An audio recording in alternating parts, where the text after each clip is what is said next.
ભદ્ર આમાં આપણે આપણો ભદ્ર આમાં છે એટલે ભદ્રનું બચ્ચું કેવું આવે બધા કલર આપ્યા છે. આમ જો વ્હાઈટ આપ્યા છે, કાબરા આપ્યા છે, લાલ આપ્યા છે, માકડા આપ્યા છે, એટલે અલગ અલગ બધા જ કલર આપ્યા છે મોહને.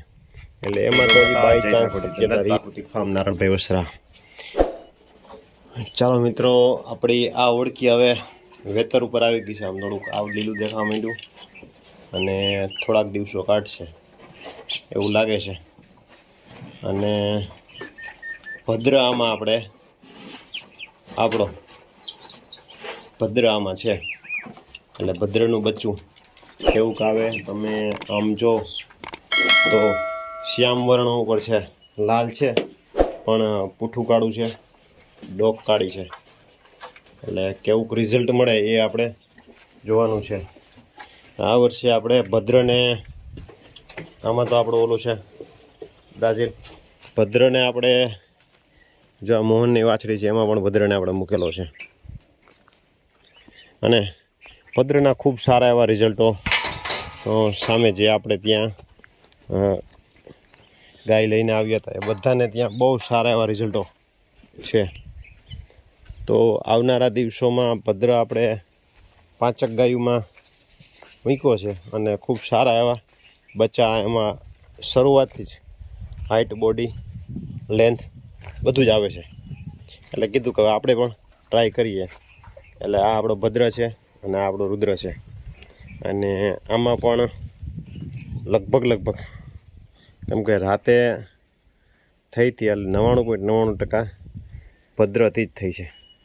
કેમ કે દિવસના એક ગાય એનાથી ફાલું થઈ હતી એટલે પછી ઝઘડતા કરતા હોય ને એટલે પછી એક ફાલું થઈ હોય ને તો મૂકી દે છે. એટલે સરસ મજાના ભદ્રના રિઝલ્ટો છે. કાન, કટ, કન્ડિશન બધી જ વસ્તુ બહુ સારામાં સારી આવે છે. તો હવે આપણે એ જોવાનું રહેશે કે અને આ વાછડી છે આપણે મિશ્રીની એટલે એમાં કંઈ ઘટે નહીં. અને આનો બાપ આપણી પાસે હરી હતો, આપણા હરીની જ છે વાછડી.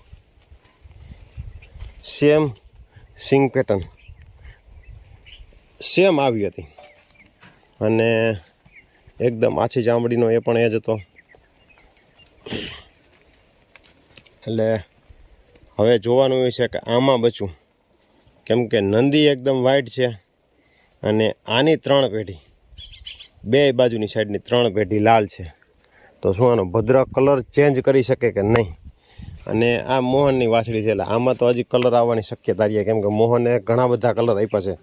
વ્હાઈટ આપ્યા છે, કાબરા આપ્યા છે, લાલ આપ્યા છે, માકડા આપ્યા છે, એટલે અલગ અલગ બધા જ કલર આપ્યા છે મોહને.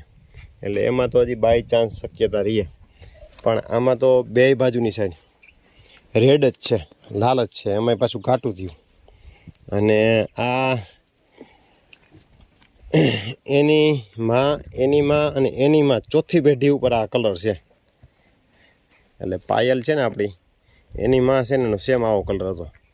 ચોથી પેઢી ઉપર એનો કલર છે. એટલે આપણે જોવાનું એ છે કે કેવો કલર આપી છે, કેટલો કલર ખેંચી શકે છે. કેમ કે કલર ખેંચે સિવાય તો ફાઇનલ છે, પણ તેમ છતાંય કલર ન આવે એ પણ શક્ય બને. કાંઈ બધાને પોતા ઉપર જ કલર આવે એ વસ્તુ કાંઈ ફાઇનલી ન હોય કે ભાઈ ચાલો કે સફેદ છે એટલે સફેદ જ આવે. સફેદ ન પણ આવે અને સફેદ ન હોય તો પણ સફેદ કલર આપી શકે.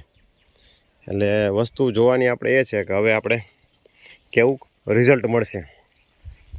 અને તમે આપણા આ વાછડાની ફિટનેસ તમે જોઈ શકો. આ વાછડો આપણો જવાનો છે રાજકોટ. મૂત્રાની ફિટનેસ એકદમ સરસ મજાની, એકદમ શોર્ટ અને હાઇટ, લેન્થ, કાનની કટ કન્ડિશન, માથું હજી બનતું આવે છે. અને આ આપણી છે સોનલનો વાછડો. એટલે આ પણ નંદી, ટોપ નંદી થશે. અને આનો બાપ આપણો રુદ્ર જ છે. અને આ ગાય તો તમે જોઈ જ છે, આપણે પાકડી લઈ આવ્યા હતા. આ ગાય પણ જોયેલી જ છે, પાકડી લઈ આવ્યા હતા. અને આ વાછડી હજી આપણે આવી નથી અને કોઈ પણ પ્રકારની કંઈ ટ્રીટમેન્ટ પણ કરવાની થતી નથી. કેમ કે અત્યારે બધી રેગ્યુલર ગાયો આવે જ છે.